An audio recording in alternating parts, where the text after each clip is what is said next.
with making the small chips that go into laptops and iPhones and iPads and so on. And my research is on developing software to allow designers to design these things because you can't do that manually.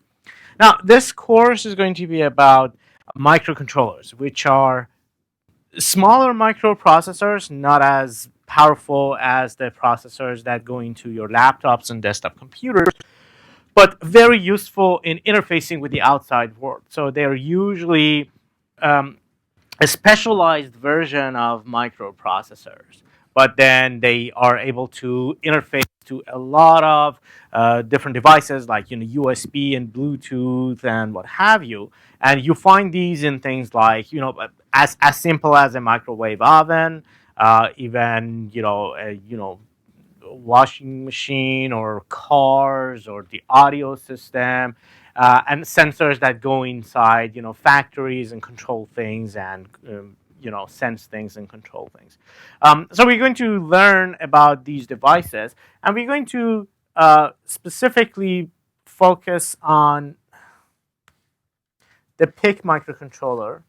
Um, and once we're done with this semester, you know how to program a PIC microcontroller comfortably. But also, if someone gives you a new microcontroller and says, "Hey, we have a project. Why don't you implement this and that?"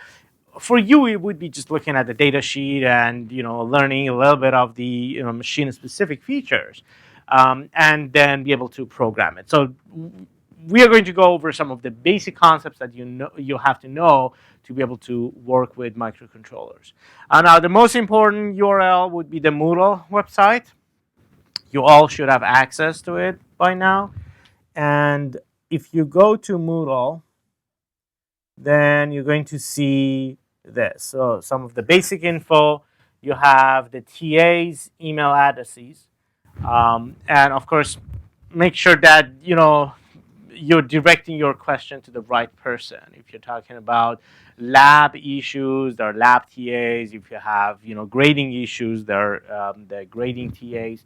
And at least one of the TAs, Darshak, is standing back there. And then I've divided this into a number of topics. And as we go, I'm going to unhide more of these topics. So the stuff that I've put under topic 1, these are the stuff that we need for the first 2 weeks or so. Maybe a little bit more, but about 2 weeks would be good. And again, here, the data sheet, the PIC24 data sheet is the most important document that you will be referring to throughout the semester. And you probably need to, annotate it, highlight it, and stuff like that. So feel free to, make a copy on your computer. And you're going to use that in the midterm and final exams too. Then there are a bunch of other documents that I've put up there. You don't need to, look at all of them. For example, the, second one is two's complement. I'm not going to cover how two's complement calculations are done. I assume you know that already. If you need to brush up and look back at the stuff, read the document that walks you through how two's complement and negating numbers and so on is done. By the way, I apologize. There doesn't seem to be enough chairs for people, so I'm going to talk to the office and see if we can change the classroom or do something about it. Now, the next one is Intro to C Programming. Again, I'm not going to cover C programming, but if you need to learn more about C programming, that's the document to go to. So if you don't know C, for example, you know Java, you're fine. We're not going to use any of the advanced, crazy pointer features of the C language. Simple loops and function calls and, variables and so on would be enough for this semester. All right. So as we go along, I'm going to point to specific documents that you need to download from Moodle. And the slides that I'm going over, the PowerPoint slides are also provided. That's called slides intro. And later on, I'm going to use that ASM1.s in showing you how to write programs. All right. My office is one level up. 4159. Office hours Wednesday 10 to 11, but feel free to email me if that time doesn't work. We can set up another time. I've also provided my Google Calendar on my main UMN webpage. So just click on that, go schedule a meeting, and I'll either approve or deny it if I can make it or not. And then that's the most convenient way of doing it. There are three TAs: Vijay, Shitji, and Darshak, and two of them are going to be lab TAs. So those are the ones who are going to guide you through the 8 or 9 labs that we're going to do this semester. And you do most of the work at home. You come to the lab with minimal amount of debugging needed or help needed from the lab TA, because there would be about 15 to 17 of you in each lab section. So obviously the lab TA can't just go, desk by desk and help you debug. So most of the work has to be done at home. But at the beginning of each lab, the TA is going to give you guidances for the next lab or the lab that you're working. And at the end of the lab, some of these labs, by the way, are 2-week labs, because a lot of work has to be done. And then you have to demo your code and show your code, and demo in hardware that your project works. And then the TA is going to give you a grade. Darshak, could you do me a favor? Check with the department, see if they can bring in more chairs. Thank you. And the grader TAs are going to be responsible for grading any homework assignments or any quizzes that are going to be posted. So only if you have questions about homework stuff, go to them. Questions regarding the material that I covered in class should probably be directed to me, because TAs don't necessarily follow the class that closely. Rough overview, and most of this is going to be gibberish for you at this point, so I'm going to just skim over it. So we're going to talk a little bit about the history of processors and what a simple processor is, and that's the graph that's the schematic that I drew on the board, and will be on the slide too. And then we're going to talk a little bit about assembly. So introduction to assembly is going to happen right from the next lecture, and then we're going to spend about 1/4 to 1/3 of the semester doing assembly. And assembly is the really low-level language that does very, very simple operations. But you need to understand assembly to be able to understand what's going on under the hood with the microcontroller. And also sometimes in some projects, you need to optimize a piece of code. So you need to write the stuff down at the assembly level and not rely on the C compiler, for example, to deliver that performance. But after that, then we're going to switch to C, which is much easier to implement. And then we're going to talk about some of the I/O, timing, interrupts, and these are the basic concepts that we have. Towards the end of the semester, we're going to talk about some of the interfacing issues like analog to digital conversion. We're going to talk about serial communication standards like USART and so on. And towards the end, if you have time, I'm going to cover some of the special topics, although usually in the past, we are short of time and can't do that. In terms of the material, we don't have any required textbooks. Learning to Fly the PIC-24 by DeJazio is a good book, but it's C-based. So towards the beginning of the semester, that's not going to be very useful. And you can access it online through the UMN library. So if you go to lib.umn.edu and search this in the catalog, then you can do an online reading of it, and that's useful. But the most important document, as I said, would be this PIC microcontroller manual. So this is the data sheet that we're going to go over section by section. Also, the manufacturer, Microchip, has also provided a more detailed manual for each of the specific topics that are in this manual. So the manual might spend maybe 5 pages or so on one particular topic, and that extended document is going to have 24, 30 pages or so. And I'm going to post those chapters as we go along so that you can look at them, and sometimes I refer to them. A lot of reading is going to be required of you. So you have to learn how to go through manuals. And if you go through manuals, they're not like textbooks that everything is well defined and well placed. And if you read from the first page to the last page, everything makes sense, right? In manuals and reading data sheets, you have to learn to just glean some information from it, even though you don't, fully understand it. Even if you understand, 70, 80% of it, that would be good enough. So you have to learn not to panic and be able to, risk it and read it and so on. So I'm going to give you some reading assignments as we go along. And lecture notes, I'll try to, I guess Unite would provide you with the lecture notes, which are snapshots of the board, right? Unite does that. Unite. Okay, all right. And by the way, the video of this class is being recorded, and you get access to it with a 10-day delay. But before the midterm and final, that 10-day restriction is going to be lifted. All right. Grading, labs 20%, homework 20%. And I don't know how many homework assignments I'm going to assign. About 4 or 5 historically has been the number that I've assigned. Quizzes would be included in that homework. So when I talk about 4 to 5, that's 4 to 5 paper and pencil that you write code and do calculations and submit. Quizzes are done online, and those are in addition to those 4 to 5 homework assignments. But quizzes are going to be simple, and mostly they're meant to give me feedback how the class is understanding the material and if I need to go over anything more. Midterm exam, midterm and final, each 30% of the grade, and they're going to be in class.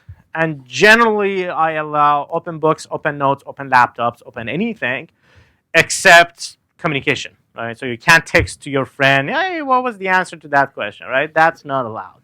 Or you can't go on the internet and search for sample code.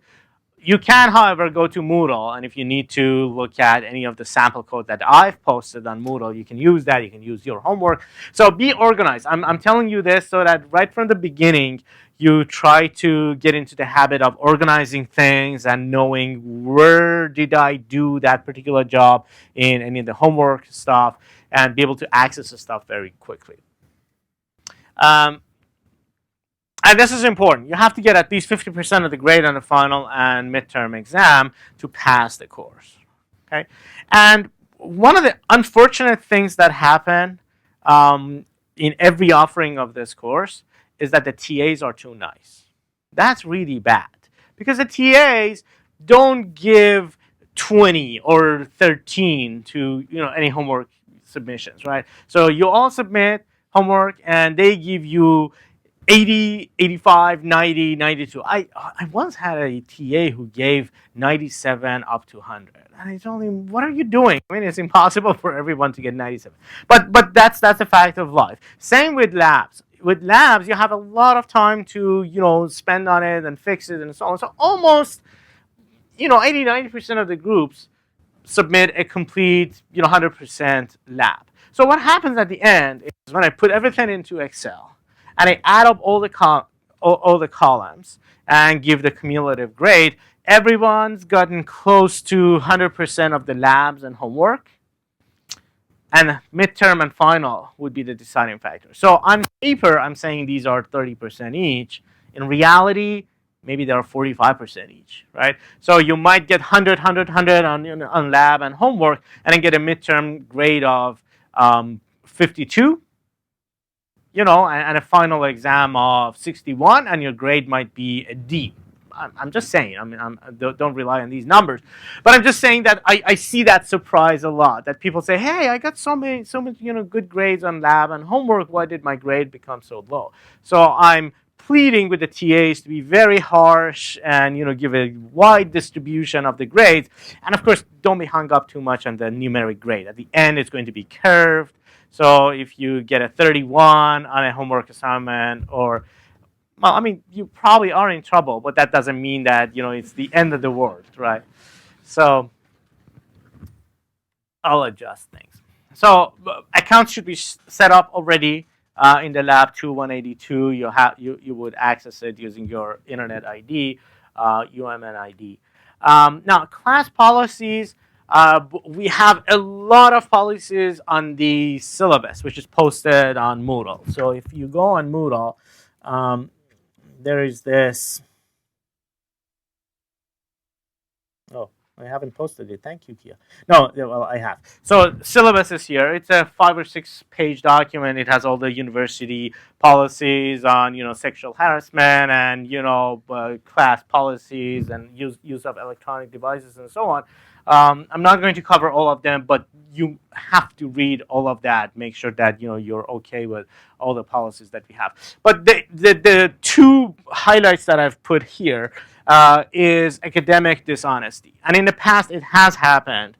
If students are caught copying homework, they would get an F, and university policy requires us to report it. So it all goes into a central repository so that they can, catch people with repeat offenses. And it's okay to study together. It's okay to talk about general ways of implementing something. So you could say, hey, yeah, use interrupts on timer 1, but use polling on A to D conversion, right? That would be okay. General guidelines would be fine, but writing the code together is not okay. Sitting around a table and doing the, calculations together and checking the numbers, that is not okay. So studying is okay, general guidelines okay, working on the problems together is not okay. And don't be shy in coming to my office or going to the grader TAs with problems that you have. Because if you have trouble doing a homework problem, that means you're going to have problems with the midterm and final exam, right? So don't try to get too much guidance from other people. Come to us. Maybe there's a particular topic that you didn't understand well. Maybe I can explain it in my during my office hour. I'll try to set up an online office hour too. I haven't done that in the past, so I don't know how it might go. So I'll check into it to see how feasible it is and how easy it would be to use. I might give maybe late at night office hour too, so that you can participate online. For submitting assignments, each of you has 3 days of grace period. Don't use it. All right, so don't count on having those grace period times and using it. So 3 days of grace period could be used any way you want. So homework 1, you might be 2 hours late. There goes 2 hours out of 72 hours, right? Homework 2, you might be late a day, goes another 24 hours. If you use up all the 3 days, then after that, any assignment that is late by more than 5 minutes would not be accepted. Okay, and if you find yourself using the grace period repeatedly, that could be sign of trouble. Come talk to me. So that's meant for unanticipated circumstances, like being down with a flu, getting in an accident, or something that you didn't plan for. Otherwise, you should plan on submitting everything online. And by the way, I might restrict the grace period for some of the assignments. For example, if there is an assignment which is due 4 days before the midterm exam or 2 days before the midterm exam, then I'm not going to allow any grace period because I want to be able to post the solutions to it so that everyone can look at the solutions before the midterm exam. So for the most part, restrictions are not going to be applied, but for special cases, if you have to get close to the exams, I would lift that. And for the labs, this doesn't apply either because logistics of it would be terrible for the TAs to go into the lab, all the time and getting the demos and so on. So this only applies to homework assignments, not quizzes and not labs. For quizzes, I might be able to allow it. At the end of the semester, no extra work will be accepted for extra credit. So whatever you get, I'm going to put it in the Excel sheet. I'm going to normalize it and then distribute the grades based on the university guidelines, which is about 1/3 get A's and 1/3 B's and 1/3 get C's and D's and F's. But I'll have to look at the specific grades to be able to find the exact um, border between B's and C's and so on. All right, so definitely read the syllabus, look at the other policies that we have, and come to me with any questions that you might have. Now, in general, this class has to be a very interactive class. You won't learn by me just babbling here and talking about the stuff. You will learn only if you talk to your neighbors, if you work on problems in class, and if you ask questions. And asking questions is really, really, really important. I might go very fast, assuming that everybody is okay and nodding their head. But if you don't understand a topic, I can bet that 10 other students don't understand that topic. So raise your hand, be the first brave man or woman that asks the question, stop me, don't let me go too fast. The point is, if I can cover only 80% of the syllabus that I put, the course material that I put, and everyone understands it well, I will be happy. I don't care if we cover 100% of the material. So for me, the important point is for you to learn and stuff. And I'll give you lots of examples to work on and do it at home. Don't just rely on the homework assignments. Go play with the compiler, play with the code, and try to understand things better. Now, if you look at a computer, any computer, since the very beginning of computers, this has been the architecture that computers use. Usually you have a bus, which is shown by this thick line, and that bus could be 8 wires. That would be an 8-bit processor. Could be 16 wires, 32, or 64. Right? So if you have your Intel Xeon 64-bit processor, that means that the bus has 64 wires, and the operations are done in units of 64. The PIC microcontroller that we are going to study has 16. Okay, so the bus width is 16 there. And then you have a bunch of components that are connected to this bus. You could have some input devices. So these are, the figure shows these dip switches. So you can turn on or off any of these 8 switches that is shown, and the value of those switches are going to show up on the bus as voltage levels of high or low. Okay. In your case, the high level of the voltage would be 3.3 volts. The low level would be 0. But you could see high voltages of 5 from older technologies, and the newer technologies, really cutting edge processors and so on, would be around 1 volt. Okay, but you keep that 3.3 volt in mind. That's the one that you are going to look. And then you have some output devices. So on the top left corner, I'm showing you an array of LED lights, and that has, for example, 8 LEDs. And if you connect the bus to those LEDs, whatever value that you have on the bus is going to show up on the LED. So that's going to be your output device. Right? Now, if you look at fancier devices, all right, if you look at your iPad, then the touch screen would be an input device. In theory, it isn't a whole lot more different from this very simple dip switch. It's going to put some data on the bus. That's what you care. A mouse or touchpad is the same thing. A microphone, same thing. And any output devices like the display. The display on your iPhone or iPad or Samsung Galaxy or what have you, that's going to be the output. The LCD display on a calculator, that's going to be the output. And again, you're showing some of the stuff that is on the bus to that output device, and that's how you interface to the outside world. Internally, you have a bunch of registers, R1, R2, R3, R4, and you've seen that in logic design courses, right? How to make registers using D flip-flops and so on. Or it could be a small RAM, 1K RAM, 64K RAM, or whatever size of memory that you have. That's the location that you store stuff. And then you have ALU, arithmetic and logic unit, that does things like addition, subtraction, maybe multiplication and division.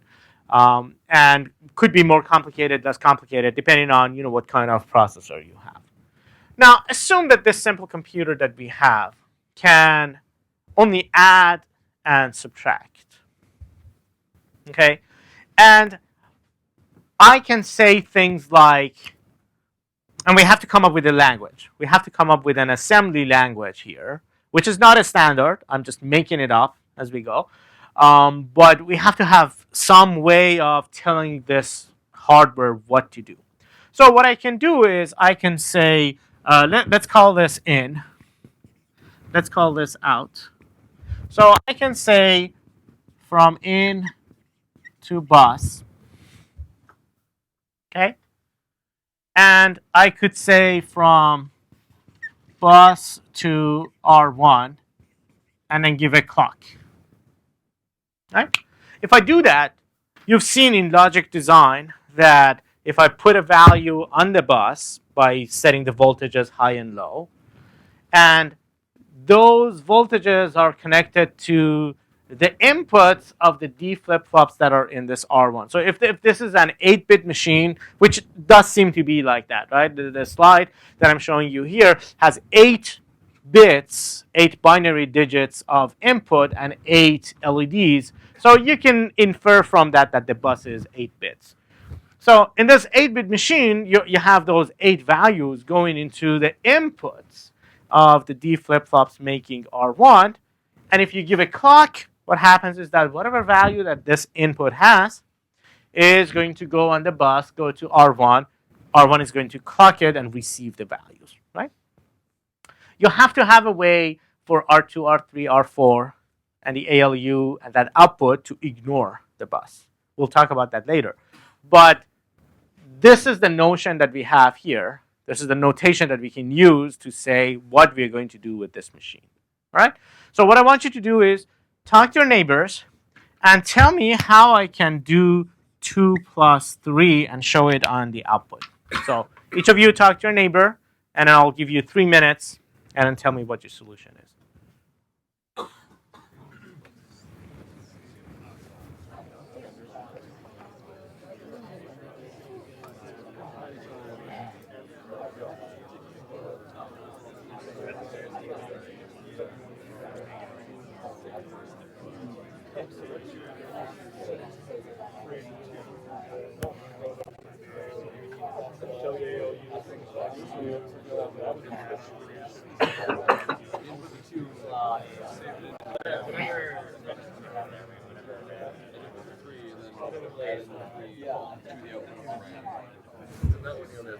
Are we assuming that? Should we assume that there's only one dip switch as opposed to 2? No, these are 1. So the 4 and 4 make 8-bit. Yeah.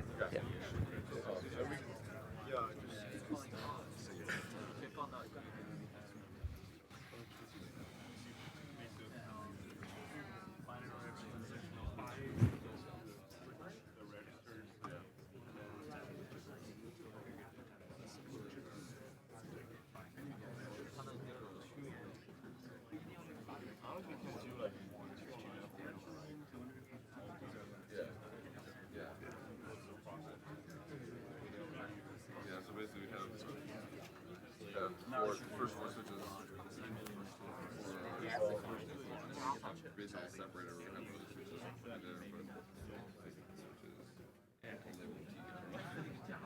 so we have all those switches there, and so we just input the left and 0, 0, 0, 0, 0, 1, 1.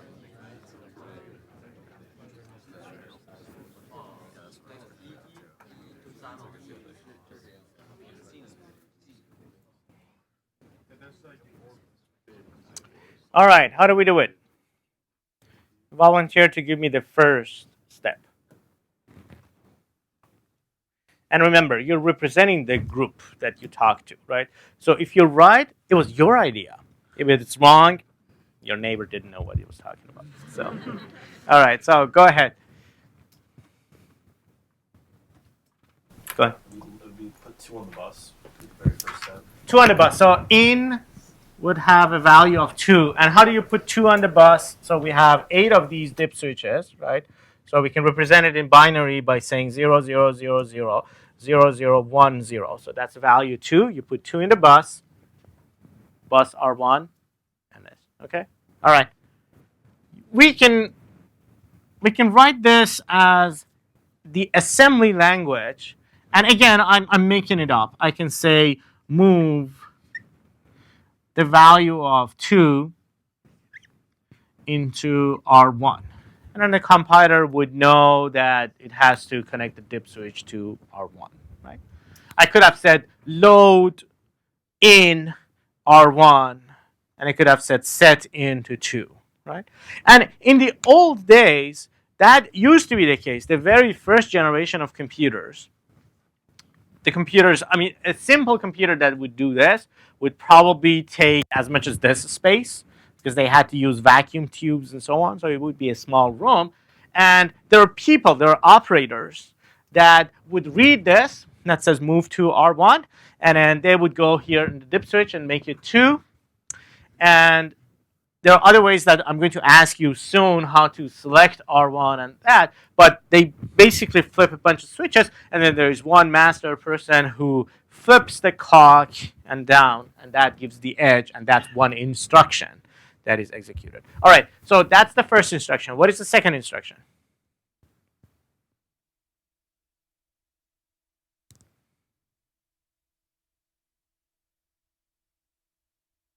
Yep.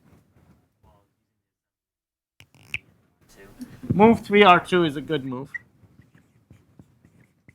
All right, next.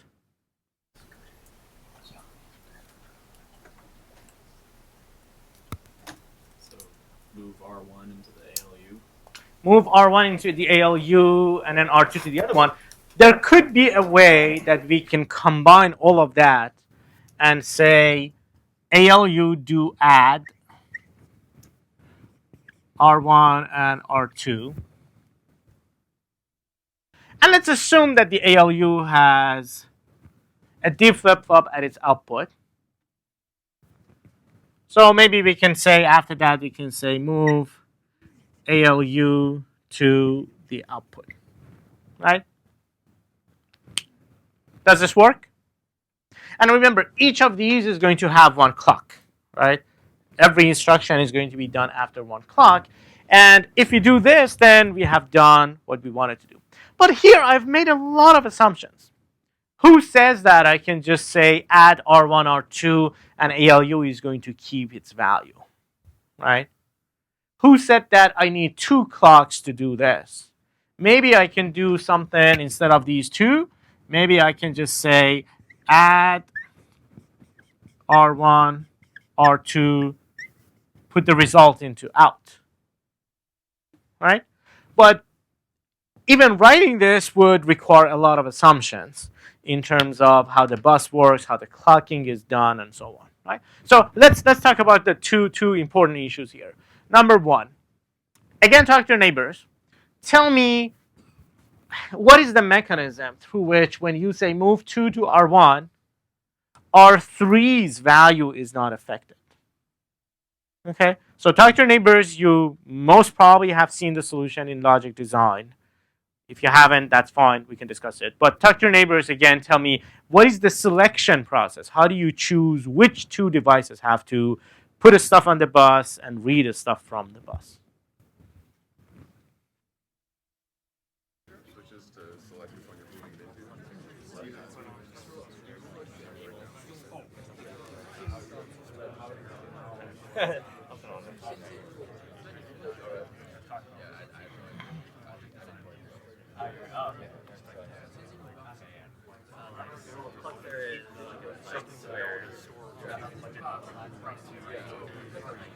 So maybe the first dip switch needs to be used to, or at least three of the value, 2 values in the first dip switch need to be used to select which input to.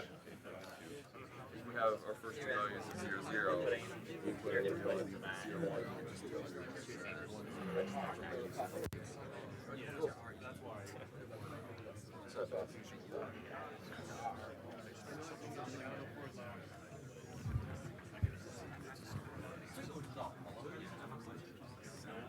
So you basically use, so we say we use 1, 6, 2, determine which.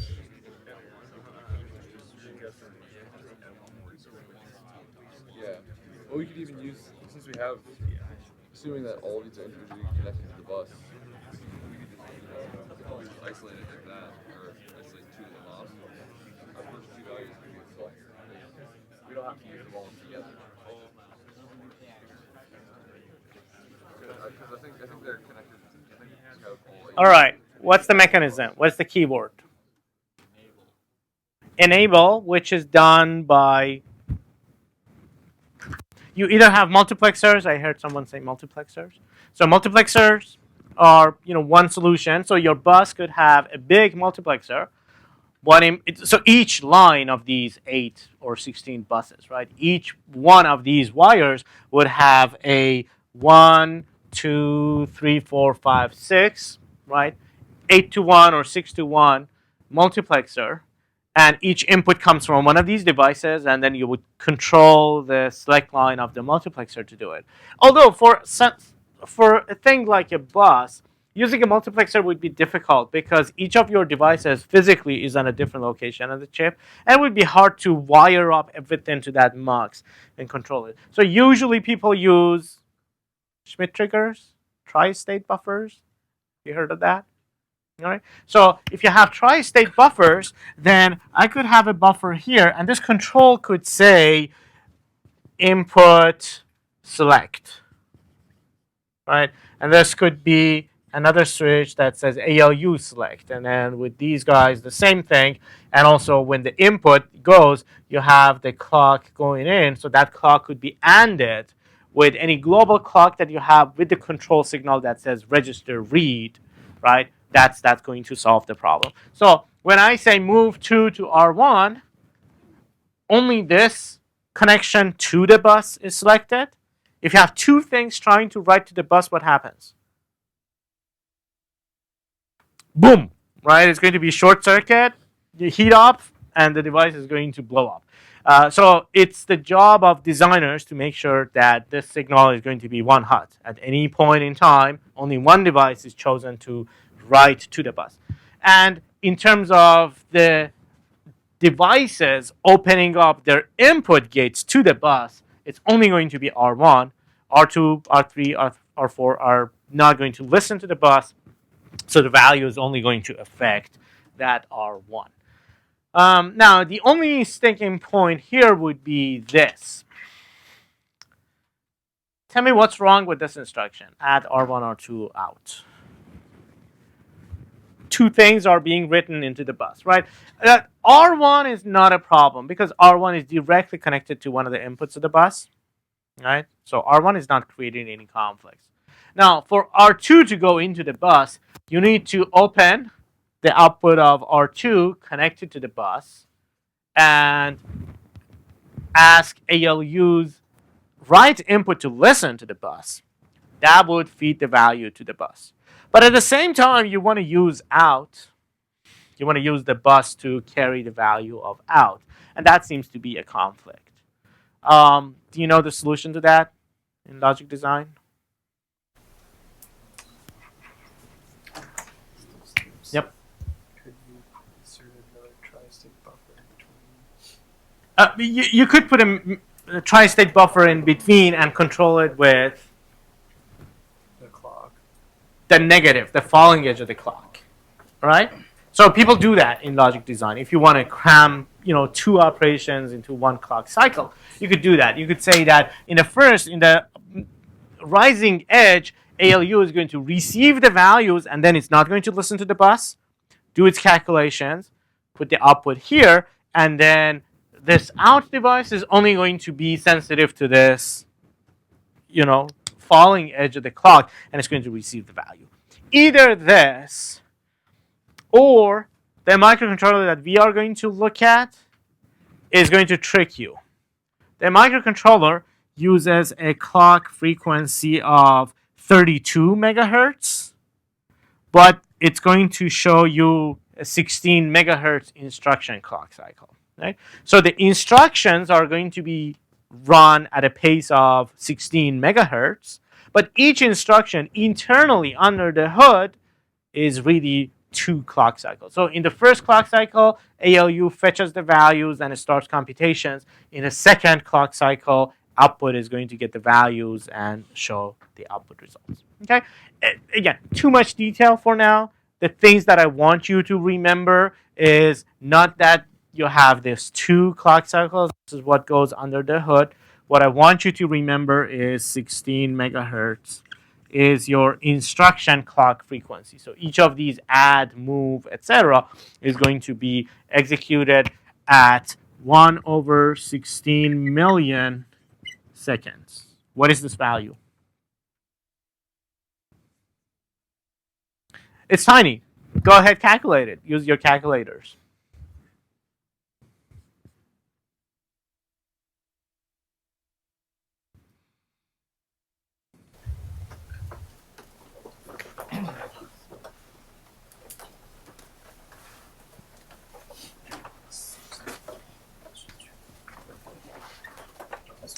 (625 nanoseconds) is how long it takes for the microcontroller, the PIC microcontroller, to execute one instruction.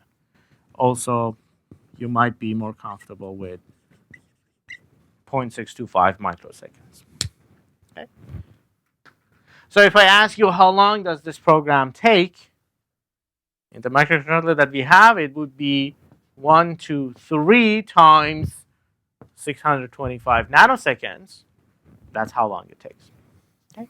In lab 1, which you're going to do next week, and I strongly recommend that you look at lab 1 tonight, you're going to do something like this. So you're given a program, and the program is nasty. So don't panic. Don't think that you have to understand everything from that lab. That would take us 2 weeks of discussions to go through all the instructions in the lab file. But you can look at it and sort of understand what it's doing. It has a bunch of loops and function calls. And your job is going to be to count these and try to calculate things like how long a loop takes. So if a loop does these 3 operations 10 times, that's going to be 30 times this 0.625 microseconds, and that would tell you how long it takes. Okay? Any questions on this simple architecture? Yeah. Say the clock cycle is 0.625 microseconds.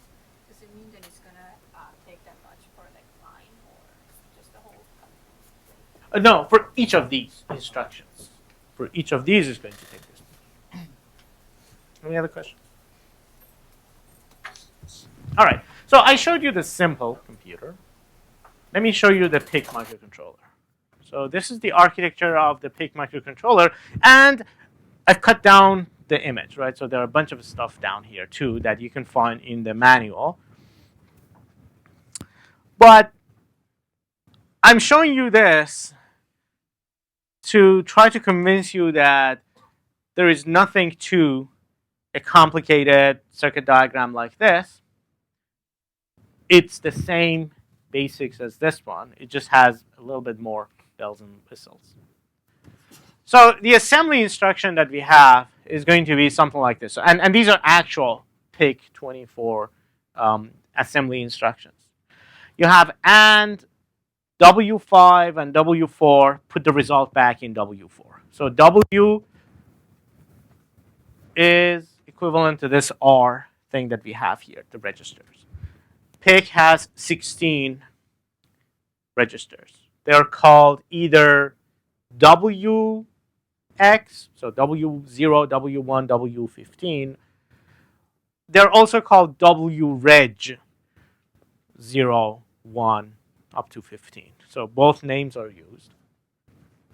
And the meaning of that instruction is take the value in W5, bit by bit, and these are going to be 16-bit values, bit by bit, and each bit to its corresponding bit position in W4, put the result back in the third operand, which is W4. Okay, so that's what that AND does. Move, when you put that pound sign, that means you're talking about the constant, like this, 2. right? You're not referring to a memory location. So when you put the pound, if you don't put the pound sign, that means go to that memory with that address, pick the value from memory and do it. When you put the pound sign, that means that's the number that I want to work with. So you're saying that put 9FFFF into W4.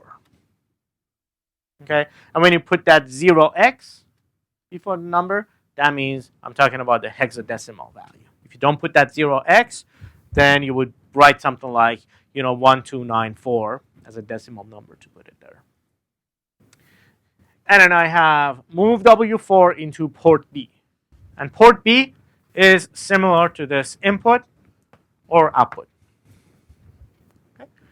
So let's take it step by step.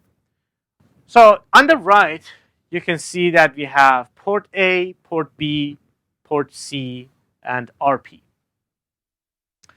These are programmable.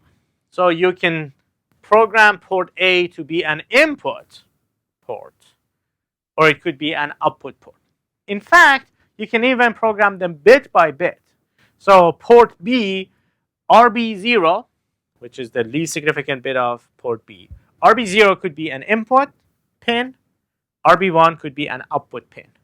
And what do I mean by that? Basically means that in the circuit diagram, if this is RB0 and this is RB1, let's say you want RB0 to be an output, right?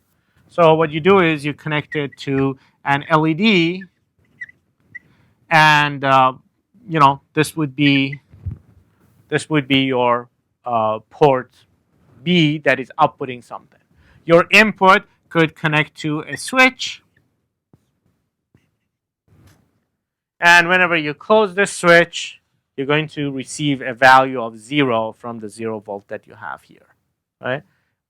I haven't talked about the value of 1 yet, but that's what I mean. So this could be an input, this could be an output device, and then RB2, RB3, each of them could be anything that you want. Now, one important thing to keep in mind when you're reading this manual is the manual is written for a family of devices. So there's some devices that are really tiny, even the footprint, right? The package is this big, and some devices that are this big. So the manual talks about all the features that are all in all of these devices. The specific device that you use might not have some of these features. So for example, in the device that we have, there is no port C. The diagram here shows that port B is 16 bits, which is correct. It shows that port A is 10 bits, which is not true. In your specific chip, your port A, I think, is 5 bits. Yeah, port A is 5 bits. Okay, so you have to learn to look at the specifics, look at the footnotes, and make sure that the specifics do match what you have. Now, very quickly, let me go over some of the other components that you have in this chip. So you have this green area down here, which is the W register array. 16 bits, and there are 16 registers. W0 has a special purpose, similar to what R1 does, which directly connects to ALU. So W0 is used most often. But this is the fast memory. This is where you store most of the values that you have to perform quick operations. You also have a data RAM, which, in addition to these 16 memory locations, gives you, in terms of kilobytes after kilobytes of information, right? So that's where you put your large amount of data. If you have connected your PIC to an input device like a microphone, for example, right? You, as the waves come in, you can dump them into this RAM and then process them later. You have a program memory that actually stores the numbers corresponding to those and, move, and so on. So this AND W5, W4, W4 is translated to 628204. How is that done is the subject that we're going to look at towards the end of the week. And most probably I'm just going to refer you to a video that I've pre-recorded already that walks you through the process of translating from that AND thing to those numbers. But the important point is when the microcontroller sees the 628204, it's going to decode and process that number and understand that what you want to do is an AND operation. So it's going to tell the ALU do the AND operation. And it knows that its operands are coming from W5, W4, and the result is going to go back into W4. Same with that move thing. So 9FFF, you can see that 9FFF here, right? 2, 9FFF, 4. And the 4 hint corresponds to the 4 of W4. And so on and so forth. So whatever program that you write, you type it in the compiler environment. The compiler is going to take these assembly instructions, translate them into these numbers, and when you program your chip, those numbers are going to go into the program memory, and then the clock is going to start going over the program memory addresses one by one, executing the instructions that you have, interface to the outside world, do computations, and show the results at output. Any questions? All right, we'll pick it up on Friday and continue.